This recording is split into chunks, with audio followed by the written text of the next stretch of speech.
샬롬 샬롬 샬롬 샬롬 샬롬. 하나님 사랑합니다. 여러분 주 안에서 사랑합니다. 예, 창세기 16장 1절에서 6절까지 내용이죠. 여종 하갈에 대한 그런 이야기입니다. 예, 믿음과 의의 신비 이런 제목으로 함께 은혜를 나누죠.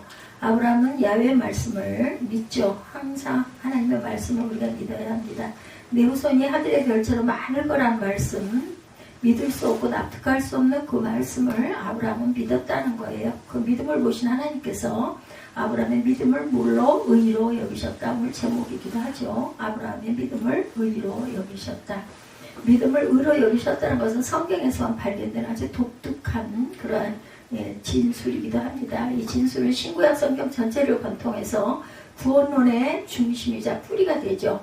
성경의 모든 이야기를 보면 성경이 말하는 구원론의 중심 진리는 의인은 그의 믿음으로 말미암아 살리라. 하박국 2장 4절 히브리서에도 이 말씀이 있죠. 바울이 전개하는 구원론의 핵심은 믿음으로 의를 얻고 믿음으로 구원을 얻고 믿음으로 하나님의 자녀가 되고 믿음으로 성령의 약속을 받는다 이렇게 말씀하고 있어요. 로마서 1장 17절 히브리서 10장 38절 로마서 3, 4장에 걸쳐서 갈라디아서 3장 14절 3장 24절 이렇게 증거하고 있습니다. 다시 한번 말씀드릴게요. 로마서 1장 17절 갈라디아서 3장 14절 3장 24절 히브리서 10장 38절 로마서 3, 4장에 증거합니다. 마태가 예수님을 소개할 때 뭐라고 말씀하세요? 아브라함과 다윗의 자손 이렇게 말하죠. 마태복음 1장 1절이죠. 이것은 예수님을 믿음으로 구원받는 도리가 아브라함으로부터 흘러나왔다라는 사실을 말하고 있죠. 하나님이 아브라함의 믿음을 의로 여기셨다는 진술은 성경이 말하는 구원론의 중심이자 뿌리라는 거 잊지 마시기 바랍니다. 그렇기 때문에 이 진술을 제대로 이해해야 성경이 말하는 구원론을 제대로 이해할 수가 있어요. 제가 창세기를 이 세빈 예배에서 이렇게 해서 계속 가야 되겠다라는 마음을 먹었을 때 창세기에서 모든 말씀의 문이 열렸다라는 것을 제가 깨달았기 때문에 이렇게 하면서 신약도 우리가 바라보면서 갈 수가 있겠구나 이런 마음이 들었어요. 이게 뿌리다. 창세기가 뿌리입니다. 이 말씀 속에 우리가 깊이 살펴봐야 할 것은 세 가지. 첫 번째는 아브라함이 뭘 믿었는가 하는 것이고 하나님을 믿었죠. 두 번째는 아브라함이 얻은 의가 어떤 의인가인 것이고 하나님이 주신 마음이죠. 그리고 세 번째 믿음과 의가 어떻게 연결되었는가 이 부분을 함께 예언을 나눠봅니다. 이 세 가지 질문, 아브라함이 무엇을 믿었으며 아브라함이 얻은 의는 어떠한 의인가, 세 번째는 믿음과 의가 어떤 연결고리를 갖고 있나입니다. 이 세 가지 질문은 신앙생활에서 아주 중요하고 근본적인 질문이 되죠. 지금부터 하나하나 살펴보고 가죠. 신앙생활에서 가장 진지하게 묻는, 씨름해야 할 것은 뭘 믿느냐입니다. 다짜고짜 믿는 게 중요하지 않고 무엇을 믿느냐가 중요하다. 뭘 믿느냐에 따라 종교가 구별이 돼요. 여러분들은 무엇을 믿습니까? 믿음의 조상인 아브라함은 무엇을 믿었을까요? 하나님을 믿었죠. 창조주 하나님만 믿었습니다. 뭘 믿었기에 하나님께서 그 믿음을 의로 여기셨는가예요. 성경에 기록된 대로 후대가 끊어지지 않을 것이다 라고 하신 말씀을 믿었죠. 믿었음에도 중간중간 곁길로 가잖아요. 그죠? 하갈을 누가 살해가 주는 바람에 또 그냥 얼른 그러자 해가지고 이스마엘을 얻어서 지금까지도 전쟁과 싸움이 그치지 않고 있습니다. 지금까지는 자식이 없었지만 하나님의 능력을 힘입어 자식을 얻을 것이고 그 자식을 통해 하늘의 별처럼 후손이 많을 것이라는 그러한 믿음은 믿은 것인가. 1차적으로는 그렇다 할 수 있죠. 요즘은 자식이 없어도 상관없다고 생각하는 사람들이 많이 있지만 모든 사람은 동서고금을 막론하고 자손을 얻고자 하는 열망들이 다 있습니다. 특히 아브라함이 살던 당시의 고대인들은 자식에 대한 열망이 강했고 여자에게는 아들이 없으면 아이고 망했네 이런 상황이 되죠. 세상 모든 걸 가졌어도 자식이 없으면 꽝이다. 그 시대에는 이랬다는 거예요. 그런 사회 분위기 속에서 자식 없이 살던 아브라함이 자식을 얻을 것이라는 말씀을 들었으니 정말 뛸 듯이 기뻤을 것입니다. 소망이 생겼겠죠. 어떻게든 하나님이 말씀하셨으니 믿고 갈 거야 이런 마음을 다졌을 것 같아요. 나이가 70이 되고 80이 되었어도 그 말씀을 듣는 순간 그 말씀을 믿고 싶었을 것이에요. 아브라함은 실제로 그 말씀을 또한 믿었습니다. 안 믿으면 어떡할 거예요? 망했다가 될 텐데, 그죠? 어떻게든지 자식을 얻어야 되겠다라는 거죠. 그 믿음이 전부였을까? 지금까지 사례가 아이를 낳지 못했으나 야훼 능력을 힘입어 아이를 낳을 것이라는 믿는 그 믿음, 이것이 전부이기만 했을까? 만일 그것이 믿음의 전부였다면 하나님께서 그 믿음을 의로 여기셨겠는가? 하나님 아브라함은 믿음을 의로 여기셨다는 설명이 되지 않는다라는 거예요. 그것만으로는 하나님의 초자연적인 능력을 힘입어서 자식 낳을 것을 믿었다고 해서 그 자식을 얻었다고 해서 당연히 기뻐할 일이고 100번 축하할 일이기는 합니다. 그러나 그것이 의와 어떤 연결고리가 있겠느냐는 거예요. 믿음으로 자식을 얻은 것과 의로워지는 것이 무슨 상관관계가 있겠느냐. 설명이 안 되죠. 그것만으로는 우리가 이미 12장에서 확인한 것처럼 자식을 얻은 것은 애당초 약속의 전부가 아니었어요. 하나님의 약속은 자식 하나를 얻는 것보다 하늘의 별처럼 땅의 모래처럼 이렇게 많게 하겠다. 자손을 이렇게 주겠다 그러셨죠. 그렇기 때문에 자식 하나 받는 것이 믿음의 전부가 되는 것은 아니다. 자식을 얻느냐 얻지 못하느냐 하는 문제는 믿음의 본질이 아니라는 거예요.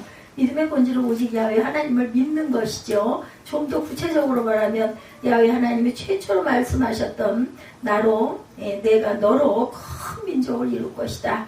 열방이 너로 인해 복을 받을 것이라는 말씀을 믿었다라는 것입니다. 그리고 그 말씀을 이루는 데 있어서 자기 집에서 성장한 엘리에셀이 아니라 종이에요. 엘리에셀은 자기 몸에서 날 자를 통해서 이루실 것이라는 것을 믿었다라는 거죠. 바로 이것이 아브라함의 믿음의 본질이다. 내 몸에서 아들을 낳아서 그 아들이 대를 잇고 하늘의 별처럼 땅의 모래처럼 번성할 것이다. 민족을 이루게 할 것이라는 것을 믿었다.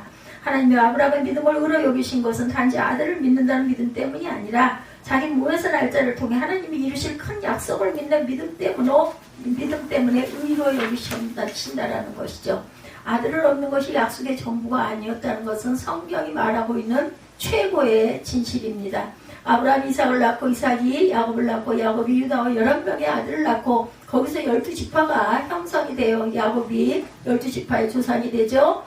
그래서 다윗을 낳고 최종적으로 예수께서 그 약속이 예수께까지 이어져 갑니다. 그리고 예수님을 통해 비로소 약속이 온전하게 성취가 됩니다. 아브라함에게 했던 약속, 너를 통해 크고 위대한 나라를 이루겠다는 약속, 열방을 복되게 하시겠다는 약속이 예수를 통해서 성취되었다. 그러니 하나님이 아브라함에게 약속한 시의 진정한 주인공은 누구예요? 예수님이세요. 그래서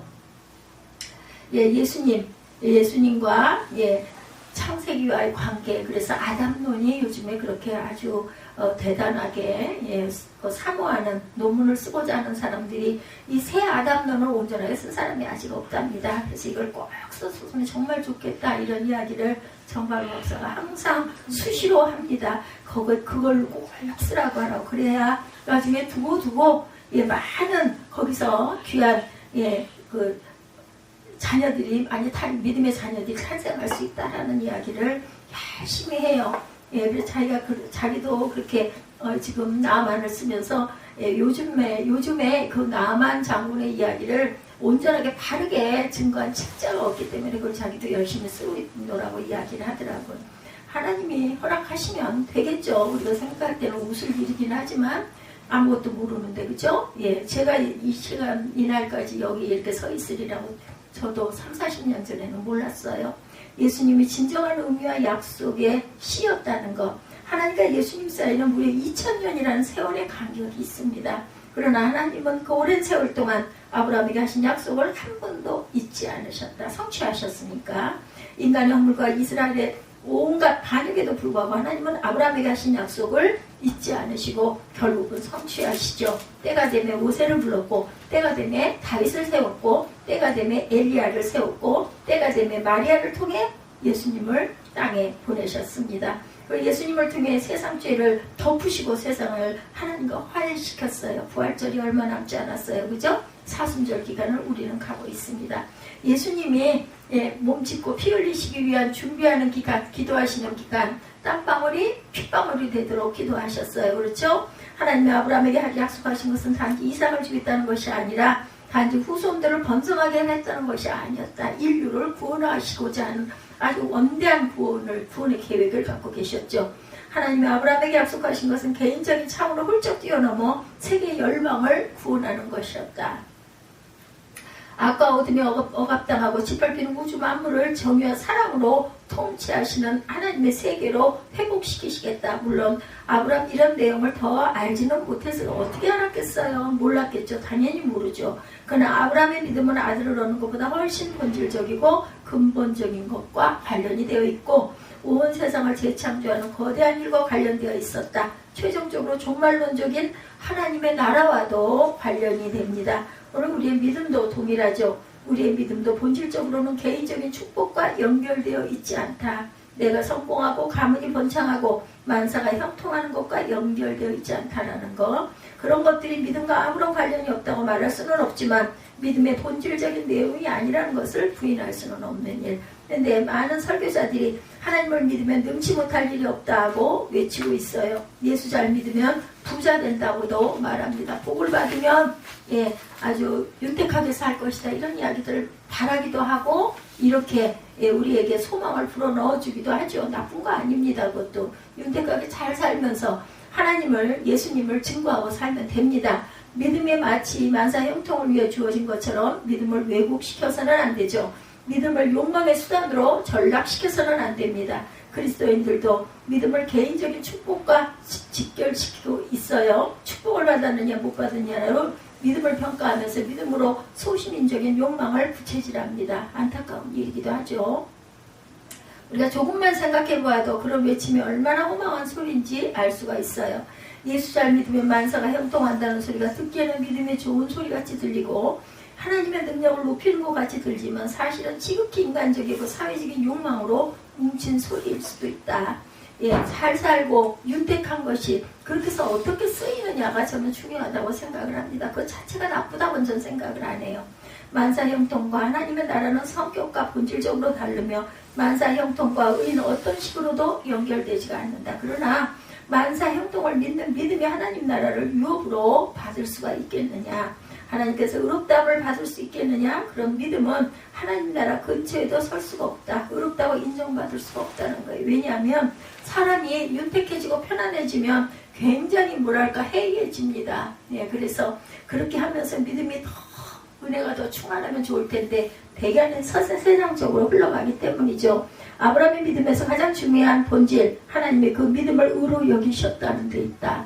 잘 살고 윤택하고 전혀 부러울 게 없는 사람이 믿음이 의가 된다면 그것처럼 좋은 건 없어요. 근데 대개는 세상적으로 흘러간다는 거. 바로 이 대목이 성경이 말하는 믿음에서 가장 중요한 대목이다. 그렇다면 아브라함이 믿음으로 얻은 의는 어떤 의일까? 왜 하필 의와 연결을 시켰느냐? 아브라함이 한순간에 죄라고는 눈꽃만큼도 없는 깨끗한 인간이 되었다는 뜻일까? 하나님의 의로운 것처럼 그렇게 의로운 존재가 되었다는 뜻일까? 하나님의 의가 아브라함에게 전가되었다는 뜻일까? 아니죠. 아브라함은 여전히 죄인 그 자체밖에 되지 않는다. 아브라함의 전 존재는 여전히 죄로 물들어 있고 인격과 성품과 행동이 여전히 불완전하고 불의합니다. 여기서 말하는 의가 어떤 의인지 제대로 이해하기 위해서는 하나님이 아브라함에게 약속하신 맥락을 다시 한번 살펴보도록 하죠. 하나님이 아브라함에게 약속하신 것이 뭐예요? 아브라함에게 약속하신 것은 아브라함 개인의 운명이 아니라 우주 만물의 운명과 관련이 되어 있었어요. 세계 열방의 구원과 관련이 있습니다. 그것은 바로 하나님 나라를 이루는 것, 하나님의 나라, 구원 공동체를 이루는 곳이 바로 하나님이 약속하신 궁극적인 실체다. 아브라함이 이렇게까지 알았겠어요? 몰랐겠죠. 하나님이 이루시겠다고 약속하신 나라는 그렇고 그런 또 하나의 나라가 아니라 지금의 세상과 본질적인 차이는 없고 단지 새로운 옷을 입힌 정도에 불과한 그런 나라가 절대로 아니다. 하나님이 약속하신 그 나라는 지금 이 세상과는 본질적으로 다른 나라, 차원이 다른 나라. 지금 이 세상은 불의와 어둠이 가득하지만 그 나라는 하나님의 의와 하나님의 빛으로 충만한 그러한 나라가 될 것이라는 것입니다. 하나님이 아브라함의 믿음은 하필 의로 여기신 것도 바로 그 때문이다. 무슨 말인가 하면 하나님이 약속한 나라가 의의 나라, 의의 공동체이기 때문에 아브라함의 믿음은 의로 여기신다라는 거예요. 다시 말하면 아브라함이 하나님이 이루실 그 나라에 참여할 수 있게 되었다라는 것. 하나님 나라에 들어가는 것을 방해하는 장애물이 제거되었다라는 뜻입니다. 지금까지는 하나님과 아브라함 사이에 불이라고 하는 장애물이 있었지만 이제는 장애물이 제거가 되었어요. 아브라함의 불의가 다 덮어졌다. 하나님이 아브라함의 믿음을 의로 여기셨다는 것은 아브라함이 존재론적으로 의로워졌다는 뜻이 아니라, 도덕적으로 의로워졌던 뜻이 아니라 하나님의 의, 예수님의 의가 아브라함에게 전가되었다는 뜻도 결코 아니다. 하나님은 아브라함을 의와 빛으로 충만한 하나님 나라의 백성으로 받아들이셨다는 뜻이에요. 의의 나라, 의의 공동체의 일원이 되었다는 뜻을 하고 있습니다. 하나님은 아브라함의 하나님이 되고 아브라함은 하나님의 자녀가 되죠. 백성이 되었어요. 어때요? 아브라함이 들은 말씀이 엄청난 말씀입니다. 자식 하나 얻느냐 못 얻느냐, 잘 먹고 잘 사느냐의 문제하고는 차원이 다르다는 거예요. 우리가 생각하고 상상하는 것보다 훨씬 근원적이고 본질적이고 크고 넓고 아름답고 풍성하고 멋지고 조화롭고 또한 광대하고 깨끗한 세계와 삶의 문제를 말씀하고 있습니다. 하나님의 아브라함에게 하신 약속은 사람이 성취할 수 없는 일이고 사람이 상상할 수도 없는 일이었다. 본인이 알았겠습니까? 몰랐겠죠. 근데 이 약속은 예수님을 통해서 성취가 되고 아직은 온전치가 않습니다. 최종적으로 완성될 때는 좀 더 기다려야 된다. 새하늘과 새 땅이 열릴 때겠죠. 그러나 예수님 안에 그 약속은 이미 현존하는 현실이 되었어요. 우리는 예수님 안에서 그 약속을 맛볼 수가 있다라는 것. 우리가 예수님 안에 거하는 죽음을 넘어서는 부활 생명을 희미하게나마 엿볼 수가 있습니다. 하나님과의 화평을 즐길 수 있고 용서의 은총을 맛볼 수 있다. 의와 평화를 몸으로 살아낼 수가 있습니다. 기쁜 행복과 거룩한 충만함을 또한 노래할 수 있습니다. 범사에 감사할 수 있고 항상 기뻐할 수 있는 그것을 바라보고 우리가 갈 수가 있다는 것. 바로 이런 것들이 하나님 나라의 현존이고 하나님 나라의 실제입니다. 범사에 감사하라. 그리스도 예수 안에서 너희를 향하신 하나님의 뜻이니라 말씀하죠. 하나님의 나라는 세상의 모든 재물과 영광을 독취하지 않은 데 있지 않다. 나보다 더 많은 재물을 쌓고 더 큰 영광을 차지하는 데 있지 않아요. 만사가 형통한 데 있지 않습니다. 하나님의 나라는 온 생명과 함께 평화의 춤을 추고 사람의 사람의 사랑의 나눔을 하는 데 있다. 하나님과의 화평을 즐기는 데 있고 공평과 정의를 행하는 데 있다라는 것. 하나님의 믿음을 의와 깊이 연결시키는 것도 믿음의 의의 나라인 하나님 나라의 백성이 되는 것과 깊은 연결관계, 연결고리를 갖고 있기 때문이다. 이것은 성경에서만 발견될 수 있는 아주 독특한 사실입니다. 성경은 일관되게 말합니다. 의는 믿음 없이는 받을 수 없고 얻을 수 없다고 말씀하죠. 그래서 믿음은 반드시 의에 참여해야 한다. 의는 믿음으로 말미암아 살리라. 의에 참여하지 못하는 믿음은 아무 의미가 없어요. 믿음과 의가 분리되면 믿음은 자기 확신으로 전락하고 인간의 종교성으로 변질이 된다. 반드시 그렇게 된다. 물론 의에 참여하지 못하는 믿음이라고 해서 아무 가치가 없다고 말할 수는 없습니다. 하나님께 의롭다움을 받지 못하는 믿음이라도 인생을 살아가는 데는 약간의 유익은 있을 것이다. 믿음이 아예 없는 것보다 그런 믿음이라도 있는 게 좀 낫겠죠. 뭘 믿더라도 믿으면 마음이 위안이 되기도 하고 의지가 되기도 하는 것은 사실입니다. 인생의 위기를 극복하는 데 도움이 되고 인생을 긍정적으로 살아가는 데 힘이 되지 않아요? 사실입니다. 그러나 그것이 전부이다. 그것뿐이에요. 이 세상을 살아가는 데 약간의 유익을 얻는 정도, 그것이 유익의 전부가 돼서는 안 되겠죠. 하나님 나라를 유혹으로 받지는 못하고 그런 면에서 하나님께 의롭다움을 받지 못하는 믿음은 별 가치가 없다고 할 수가 있다. 꼭 잊지 마시기 바랍니다. 하나님이 우리에게 믿음이라고 하는 어리석은 길을 여신 것은 값싼 위로를 베풀거나 이 땅에서 부귀영화를 누리게 하기 위해서가 아니라는 것. 하나님이 우리에게 믿음의 길을 여신 것은 하나님의 의에 참여하게 하기 위함이다. 하나님 나라라는 그 영광스러운 세계를 살게 하기 위해서라는 것. 그렇기 때문에 우리가 믿음으로 희망해야 하는 것도 하나님의 의, 하나님의 나라여야 한다. 하나님 나라의 삶을 꿈꾸고 하나님 나라에 참여하기를 열망하는 저와 여러분들이 되시기 바라요. 하나님 나라의 삶을 꿈꾸지 않는 믿음, 하나님 나라에 참여하기를 열망하지 않는 믿음은 참 믿음이 아니다. 그런 믿음은 부패하고 인간의 욕망을 부채질하는 믿음이지 참 믿음이 아니에요. 참 믿음에는 반드시 하나님의 의가 뒤따라야 한다. 성경이 선언합니다. 의는 그의 믿음으로 말미암아 살리라. 하박국 2장 4절입니다. 믿음과 의의 연결, 이것은 성경의 독특한 사상이고 하나님이 행하신 놀라운 신비라는 것. 여러분의 믿음은 어떤 믿음입니까? 한번 생각해보죠. 묵상해봅니다. 욕망을 부채질하는 믿음입니까? 아니면 하나님의 의에 참여하기를 갈망하는 참 믿음입니까? 아주 정직하게 판단해보기 바래요. 만일 인간의 욕망을 부채질하는 믿음에 머물러 있다면 믿음을 재정비해야 할 것이다. 다시 깊이 나를 들여다볼 줄 알아야 합니다. 하나님의 의에 참여하기를 뜨겁게 갈망하는 믿음, 하나님 나라의 삶을 꿈꾸는 믿음으로 재정비하는 저와 여러분들이 되시기를 주님의 이름으로 축복합니다. 여러분의 믿음이 하나님의 나라를 사는 일과 깊은 연관이 되기를 주님의 이름으로 축복합니다.